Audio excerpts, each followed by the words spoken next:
El Señor nos ha protegido de una manera muy especial.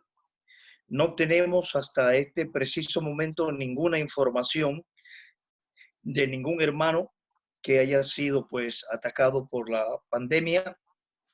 No tenemos ningún hermano que haya sido llamado a la presencia del Señor. Así que hemos sentido que el Señor nos ha bendecido de una manera muy especial. Aparte de eso, pues nos hemos mantenido haciendo cultos constantes. Todos los cultos normales de nuestra iglesia los estamos celebrando. La juventud está celebrando su culto. También estamos celebrando el culto de las damas. Estamos celebrando nuestro culto de adoración el domingo en la mañana. Y estamos celebrando nuestro culto de oración y estudio bíblico de la palabra los jueves. Así que, como ustedes podrán ver, nuestras actividades no han mermado. Nos encontramos en una actividad constante a pesar de la situación. Estamos aquí posiblemente en un ambiente un poco más limitado que el de ustedes, puesto que nuestras autoridades, para contrarrestar la influencia y el poder de transmisión de la influencia, pues ha puesto lo que llamamos un toque de queda a partir de las 5 de la tarde de cada día. Así que nuestras actividades están reducidas prácticamente a una parte del día. Pero a pesar de eso, pues el Señor nos ha bendecido grandemente y hemos sentido su presencia en medio nuestro en cada momento. Así que estamos contentos por esta oportunidad que el Señor nos concede. Quisiera en esta noche, hermano, en poco tiempo, tratar con ustedes un tema muy importante para cualquier creyente en cualquier parte del mundo y en medio de esta circunstancia. Lo primero que quiero dejar claro es que aunque estamos atravesando por una prueba generalizada, una prueba que nos ha atacado prácticamente a todos por igual y en condiciones más o menos igualitarias, la verdad es que las pruebas, desde el punto de vista de las escrituras, no tienen un mismo contenido en todo el sentido de la palabra. Es decir, una prueba no tiene un mismo significado para un no creyente que para un creyente. Es importante hacer esta diferencia, porque a veces pensamos que la situación que está ocurriendo se ha generalizado en prácticamente todos los países del mundo y por tanto tenemos que darle un comportamiento igualitario. No es correcto. Una cosa es el efecto que una pandemia o una gran prueba como esta tenga en aquel que no conoce al Señor, y otra realidad es el significado y lo que se espera que Dios ha de buscar en cada creyente por medio de una situación como esta. Pero hay otra diferencia también que quisiera dejar claro, quisiera establecer, y tiene que ver con que aún en medio de la prueba no tiene la misma, por decirlo así, aplicación para cada creyente. En nuestra vida como creyentes necesitamos ser probados en algún momento de nuestra vida en una área de debilidad. Y posiblemente cuando la prueba llega, esa parte es la que Dios quiere probar en mí, es la que quiere sacar a relucir, es la que quiere destacar y es la que quiere enfatizar para que yo pueda salir robustecido de la prueba. Es decir, que las pruebas tienen estas dos grandes diferencias. En primer lugar, muy marcada entre el que no conoce al Señor y el que lo conoce. Y en segundo lugar, para los que lo conocemos, en nuestro nivel de crecimiento, es decir, en nuestro nivel de espiritualidad, en nuestro nivel de santificación progresiva, no todos estamos en el mismo nivel y por tanto tenemos debilidades, posiblemente unos que otros dentro de la iglesia no tienen. Y eso significa que la prueba viene con el propósito de contrarrestar esa debilidad. Así que es muy importante eso. Ahora, un tercer aspecto que quisiera destacar también en el breve comentario que tendré en esta noche, tiene que ver con que al nivel de las escrituras, yo encuentro que Dios envía cada prueba para obtener resultados cualitativos en la vida del creyente. No veo ninguna prueba en toda la Escritura que no haya tenido, por decirlo así, una definición cualitativa, es decir, de mejoría, de calidad en la vida de un creyente, y donde Dios exprese de una manera soberana, grande, poderosa y manifiesta su voluntad de bendecirnos. Todas las pruebas en las Escrituras ya viniese por medio de ejércitos que Dios utilizara, ya vinieran por medio de pruebas en cuanto a lo económico, en cuanto a lo alimenticio, en cuanto a enfermedades, en cuanto a plagas, como encontramos en algunos de los libros de los profetas menores. Toda plaga, toda prueba que Dios envía sobre su pueblo tiene un carácter reformador, tiene un carácter cualitativo. Dios espera que cuando salgamos de ellas seamos mejores creyentes, que podamos haber experimentado un cambio significativo en nuestras vidas. Las pruebas no vienen por venir así al azar, sino que tienen propósitos definidos. Comenzando el Antiguo Testamento en el libro de Génesis, en su capítulo 22, encuentro allí una primera prueba que parece que empieza a marcarnos para que vayamos entendiendo que Dios en el desarrollo de nuestras vidas hará uso de nuestras pruebas en determinados momentos. Y encontramos en su capítulo 22 una enseñanza muy importante en medio de tiempo de prueba. Digo, ¿por qué es importante? Bueno, porque esta es una prueba muy particular para un gran hombre de Dios, ¿verdad? Abraham, hombre de Dios, ¿verdad? Llamado padre de la fe, lo encontramos aquí sometido a una gran prueba. Así que esta porción tiene una gran enseñanza para nosotros. Yo quisiera analizarla brevemente para que veamos una pequeña demostración de lo que es una gran prueba. ¿Por qué Dios la envía? ¿Qué quiso provocar Dios por medio de ella?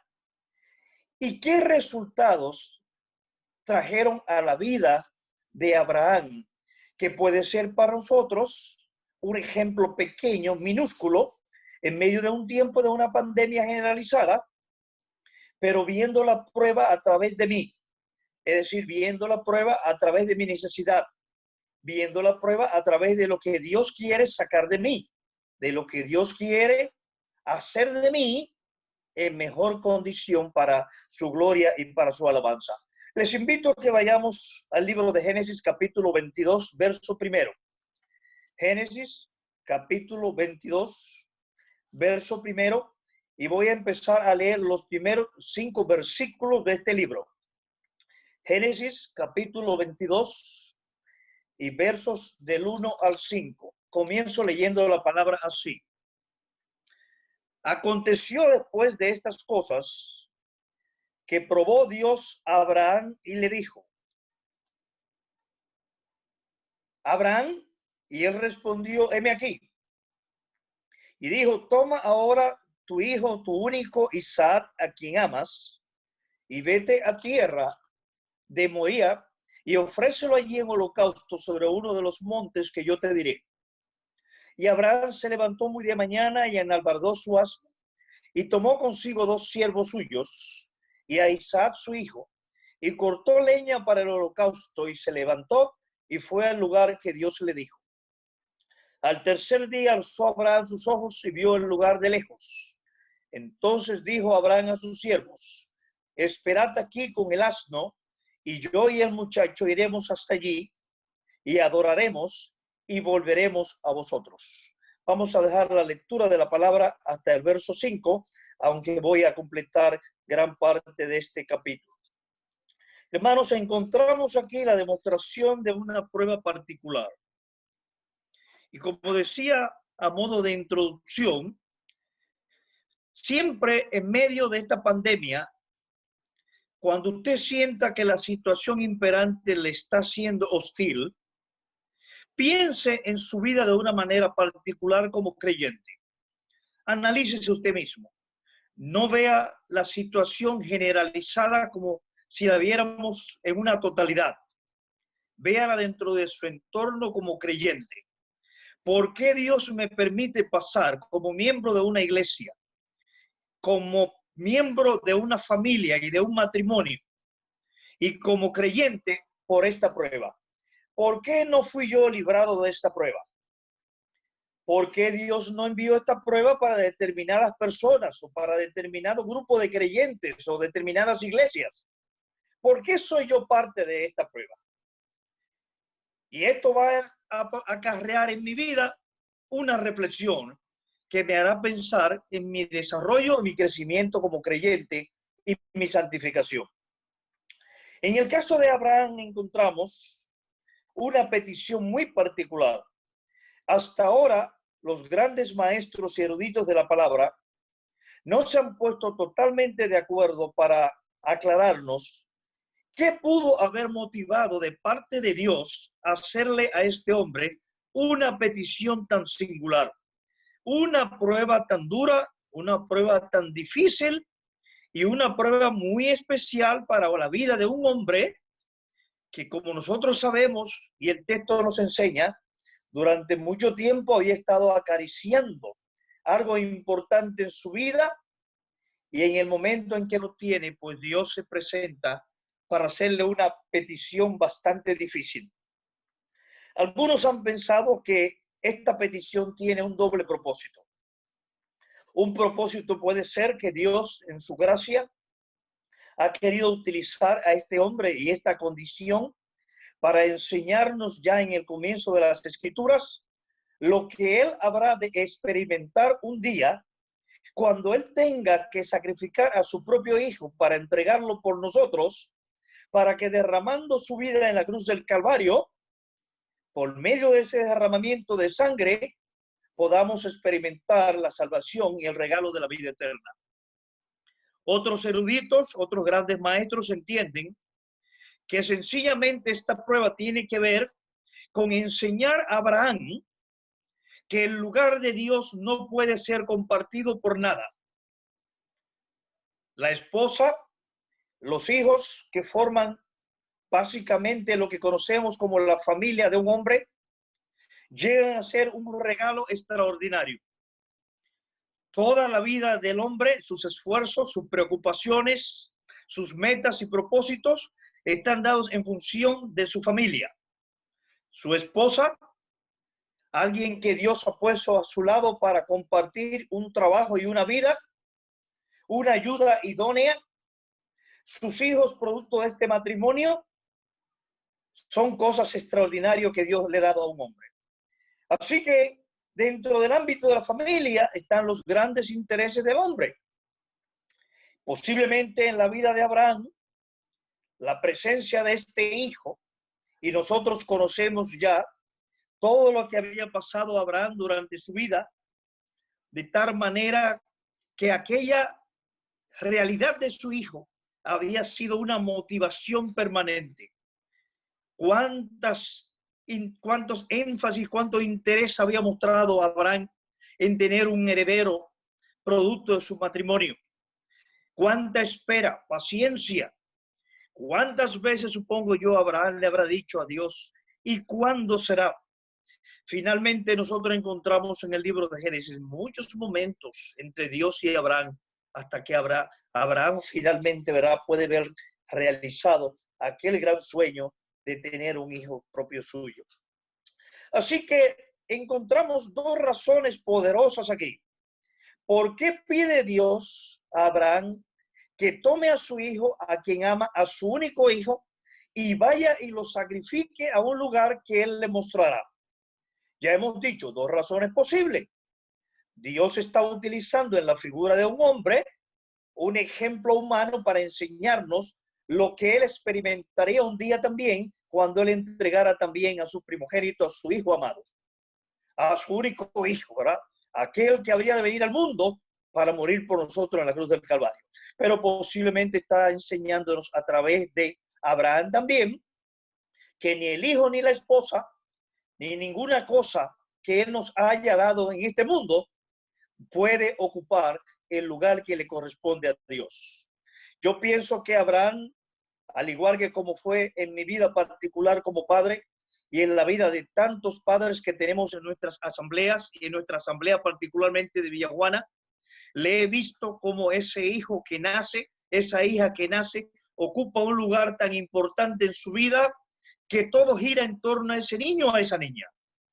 Y a veces tenemos que ser sinceros. Nos despreocupamos de nuestra vida espiritual, nos despreocupamos de nuestra adoración, nos despreocupamos de nuestro tiempo de oración, pensando sencillamente en el hijo o en la hija que Dios nos ha dado. Así que Dios está aquí posiblemente dando una gran lección. Mi lugar no puede ser compartido por nada que tú creas que eso es lo más importante para ti, en tu familia o en tu entorno. Mi lugar es único, no puede ser compartido. Dios le dice a Abraham, toma a tu hijo a quien ama y ve y sacrifícalo, y le señala un lugar muy especial.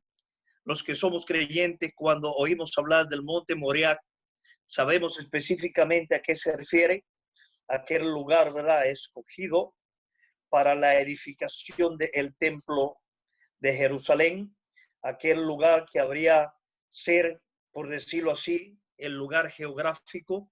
Durante tanto tiempo Dios haría su presencia y su bendición para con los hombres. Así que Dios tenía ya desde aquel momento aquel lugar escogido, el monte Moriah. Y dice la escritura, y Abraham tomó a 2 de sus siervos y preparó para salir. No sabemos porque el texto no hace ninguna mención de la esposa. No sabemos si Abraham consultó con su esposa. Algunos grandes maestros entienden que por el amor de madre, por esa actitud que tiene la madre hacia los hijos, posiblemente él no se hubiese atrevido a hacerle esta confesión, sino que la guardó en su corazón, esperando que Dios traería resultado. Y dice el texto que Abraham salió con sus siervos y salió con su hijo para el lugar que Dios le había señalado. Al tercer día, dice el verso 4, alzó Abraham sus ojos y vio el lugar de lejos.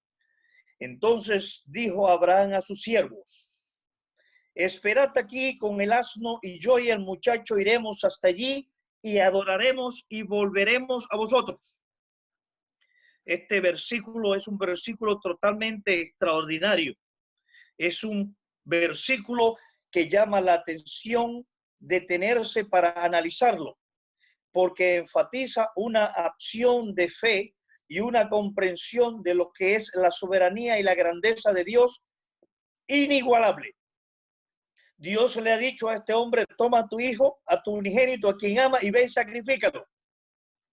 Dios no le ha dado ninguna oportunidad, ni le ha abierto ninguna puerta para que esto se revierta. Dios ha determinado el sacrificio del hijo. Sin embargo, este hombre aquí expresa una actitud que llama la atención. En primer lugar, toma una determinación muy juiciosa. Aquellos siervos suyos no habían sido enterados de lo que Dios le había solicitado que hiciese. Posiblemente entre ellos estaba uno de sus siervos más favoritos. Y posiblemente un siervo que, al igual que él, se hubiese encariñado tremendamente con el hijo. Así que era oportuno que para cumplir fielmente la voluntad de Dios, aquellos siervos fueran detenidos en el camino, que no llegasen hasta el lugar del sacrificio, porque como ellos no entendían lo que Dios había pedido, ni Dios le había hecho parte de ese sacrificio, ellos posiblemente iban a ser un obstáculo para que aquel hombre fuera en una actitud de obediencia absoluta y total frente a su Dios. Así que Abraham dice a su siervo, esperad aquí y yo y el muchacho iremos hasta allí, adoraremos y volveremos a vosotros. Es la primera vez en las escrituras que aparece la palabra adorar. Y fíjense ustedes que se usa en un entorno un poco raro, ¿verdad? Uno diría, bueno, usar la palabra adorar en medio de un sacrificio humano. Usar la palabra adorar en medio de un desprendimiento de lo que para mí significa mucho. Lo que para mí es el interés de mi vida. Lo que ha marcado un nuevo cambio. ¿Qué significa aquí la palabra adorar? Bueno, la mayoría de las pruebas que encontramos en las Escrituras tienen como finalidad establecer de una manera muy clara el concepto de adoración para Dios. Prácticamente todas las pruebas para el pueblo de Israel, todas las pruebas que vienen para la iglesia hoy, son pruebas que van a definir en qué concepto tenía Israel a su Dios y en qué concepto tenemos nosotros a nuestro Dios hoy en cuanto a su adoración como único Dios grande y verdadero, a quien debemos todo y debemos una adoración por encima de todas las cosas.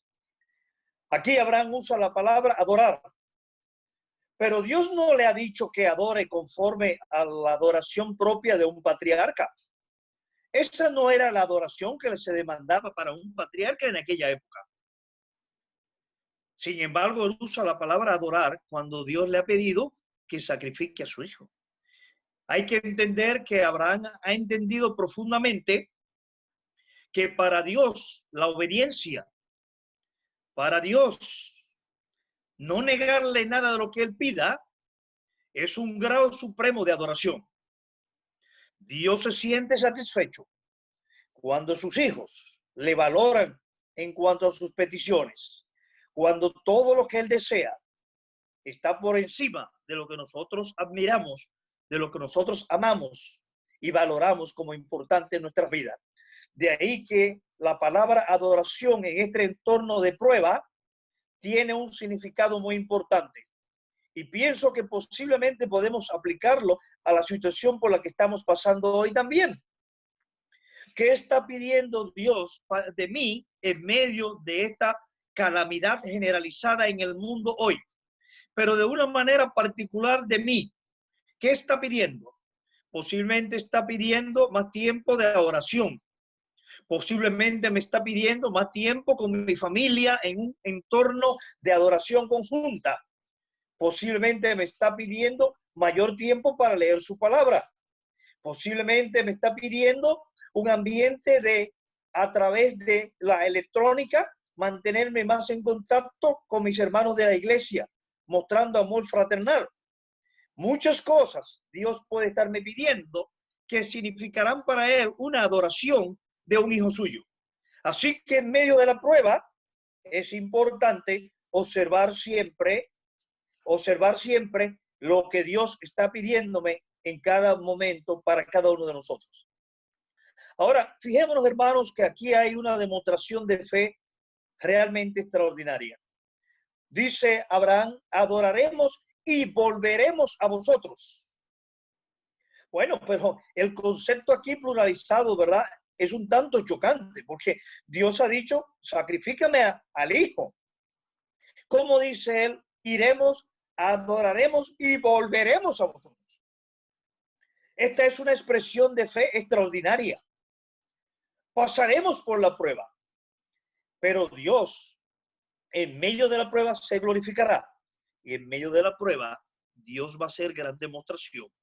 Así que aquel hombre sale con aquella demostración de fe tremenda y dice, el muchacho y yo iremos y adoraremos y volveremos a vosotros. Dice el verso 6 del texto, y tomó Abraham la leña del holocausto y la puso sobre Isaac su hijo. Y él tomó en su mano el fuego y el cuchillo y fueron ambos juntos. Entonces habló Isaac a Abraham su padre y dijo, Padre mío. Y él respondió, heme aquí mi hijo. Y dijo, he aquí el fuego y la leña, mas ¿dónde está el cordero para el holocausto? La edad de aquel joven ya le permitía evaluar lo que era un sacrificio.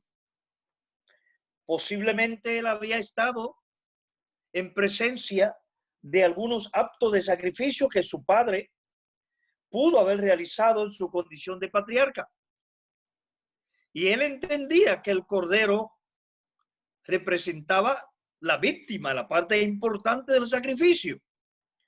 Se habla del cuchillo, se habla de la leña, se habla del fuego, pero no se ve el cordero. Y es normal que aquel joven produzca esta gran pregunta. ¿Dónde está el cordero para el holocausto? ¿Dónde está el cordero para el holocausto? Posiblemente cuando Abraham oyó esta pregunta, hermanos, nosotros que somos padres, nosotros que hemos tenido el privilegio de experimentar la paternidad, de tener familia, sabemos cuando un hijo nos hace una pregunta similar como esa, sabiendo nosotros lo que Dios nos ha pedido, la prueba, lo duro que es para un corazón humano dar respuesta a una petición como esta.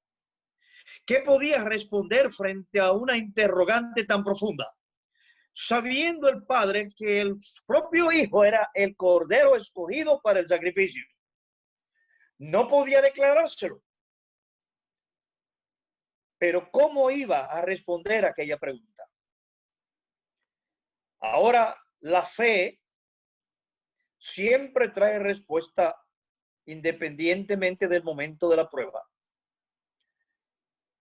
Dice, respondió Abraham, Dios se proveerá de cordero para el holocausto, hijo mío, e iban juntos. Una respuesta realmente contundente y poderosa. Dios proveerá el cordero para el holocausto, hijo mío. Aquí está la fe. En medio de la prueba, la fe es determinante. En medio de la prueba, la fe es la que logra, por decirlo así, el cambio. La fe es la que opera toda la condición que se da en la vida y en la respuesta que espera un creyente. Es importante enfatizar en la fe, porque en medio de la situación en que estamos viviendo hoy, la fe es la única garantía que tenemos de recibir respuestas de parte de nuestro Dios. La fe es, por decirlo así, la base, la sustentación de nuestro accionar, tanto en nuestro cuidado, tanto en nuestra protección nuestra y de nuestra familia, de nuestros hermanos, como la sustentación que Dios tiene prevista para nosotros en medio de las consecuencias de este tiempo que todavía no vemos. No sabemos hasta cuándo estaremos bajo estas condiciones. No sabemos hasta cuándo, aún viéndose la finalidad de estas condiciones, estaremos en condiciones abiertas para volver a un estilo de vida como el que teníamos antes. Así que la fe es muy importante en medio de la prueba. Siempre la fe. Así que la respuesta de Abraham obedece a una fe genuina. Dios se proveerá. ¿Por qué contestó Abraham así? Dios le había dicho que de aquel muchacho él traería bendición para él, para su familia y para el mundo. Él habría de ser llamado padre de multitudes. Y dice Dios, y esa descendencia será de un hijo tuyo. Y Abraham tenía esto por verdad. Dios le había dicho que él traería bendiciones a su vida y a su familia. Así que Abraham confiaba que aunque Dios le ha dicho, ve y sacrifica a tu hijo, a tu único, quien ama, Dios levantaría de alguna forma a su hijo de aquel momento de prueba tan difícil. Por eso Abraham dice, Dios proveerá el cordero para el holocausto, hijo mío, e iban juntos. El verso 9 dice, cuando llegaron al lugar que Dios le había dicho, edificó allí Abraham un altar y compuso la leña y ató a Isaac su hijo y lo puso en el altar sobre la leña. Este es un momento culminante de la prueba. Algunos eruditos se han preguntado una y otra vez cómo un muchacho con la juventud de Isaac, con la fuerza de Isaac, pudo dejar que su padre lo atara de una manera tan dócil.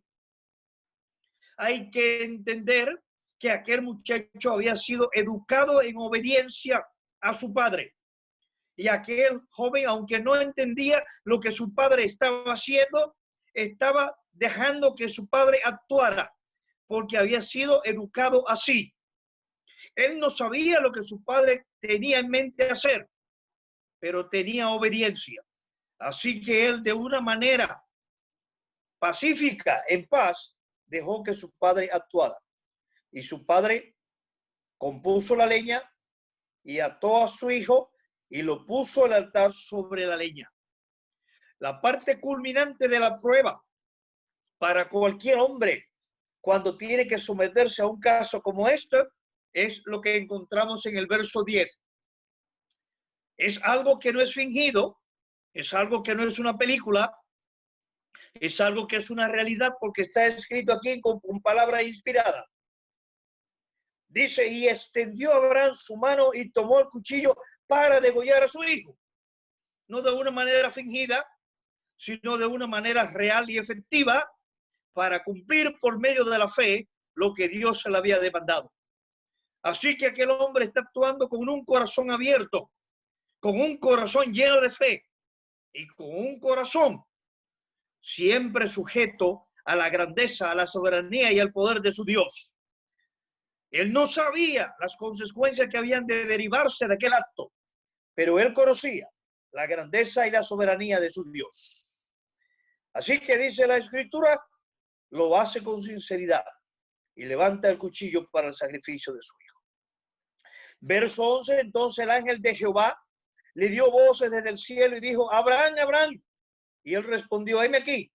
Y dijo, no extienda tu mano sobre el muchacho ni le hagas nada, porque ya conozco que temes a Dios, por cuanto no me rehusaste tu hijo, tu único. El mismo ángel de Dios, el Señor preencarnado del Antiguo Testamento, es el que da fe aquí de que la acción de Abraham es sincera. No me rehusaste a tu hijo, a tu único, tu unigénito. Por tanto, su acción fue sincera. ¿Y qué dice más el texto? Entonces alzó Abraham sus ojos y miró, y aquí a sus espaldas un carnero trabado en un zarzal por sus cuernos, y fue Abraham y tomó el carnero y lo ofreció el holocausto en lugar de su hijo. Y llamó a Abraham el nombre de aquel lugar, Jehová proveerá, por cuanto se dice hoy, en el monte de Jehová será provisto. Y llamó el ángel de Jehová a Abraham por segunda vez desde el cielo. Hermanos, quisiera tomar esta segunda parte aquí del versículo 15 en adelante como la conclusión de mi mensaje y la aplicación importante en medio de un tiempo de prueba. ¿Qué propósito tenía Dios al probar a Abraham de esta forma?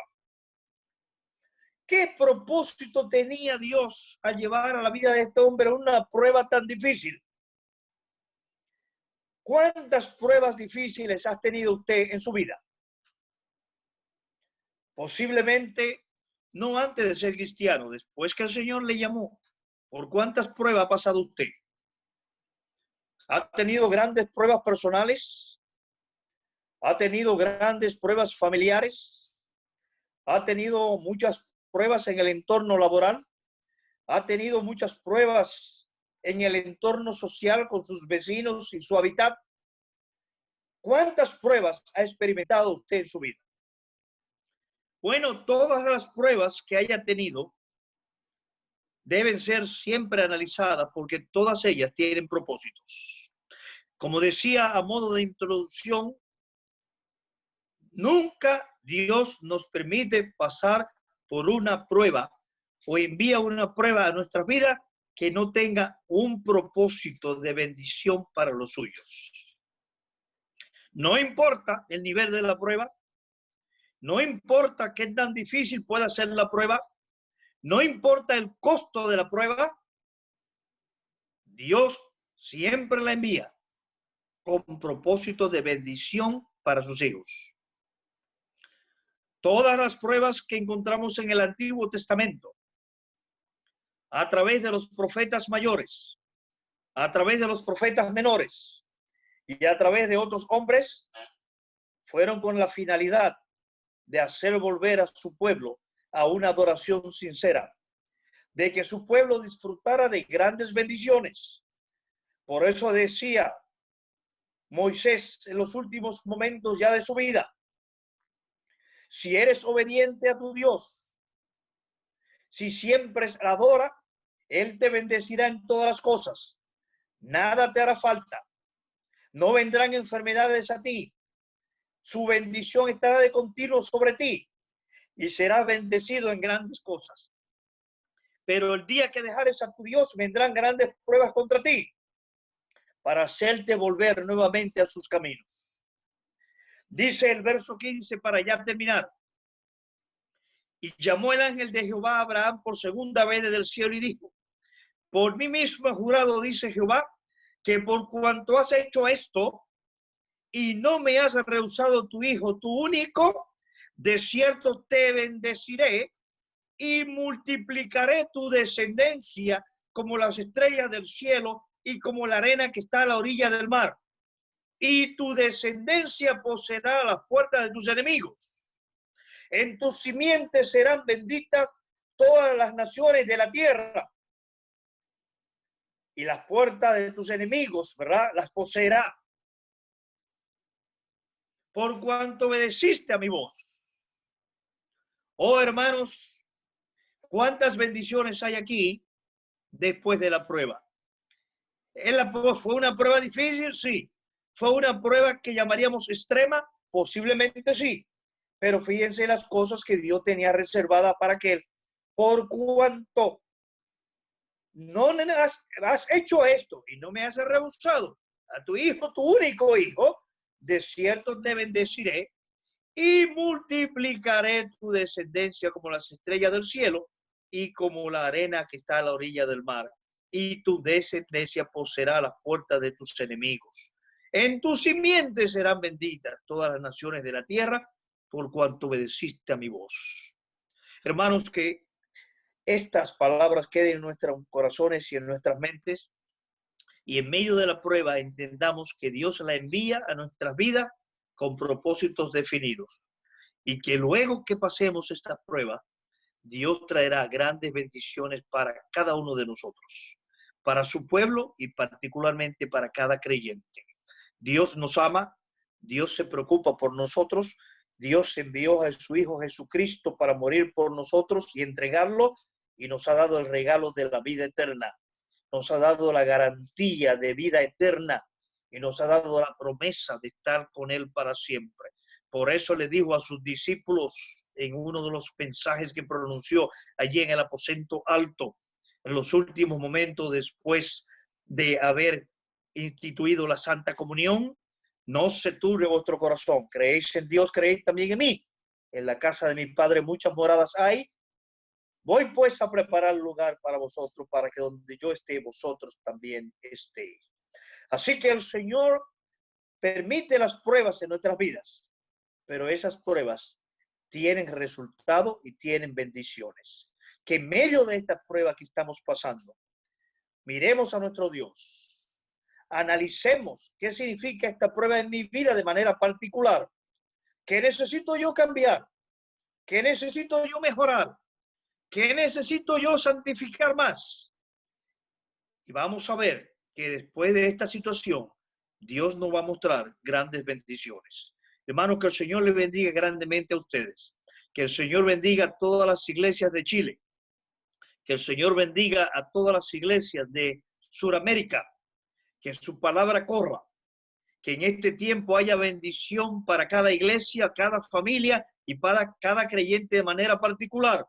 Y que en medio de este tiempo estemos contestes, sabiendo que estamos en las manos de un Dios grande, poderoso, que nos ama y que nunca permite que a nuestras vidas vengan pruebas que no tengan propósitos definidos.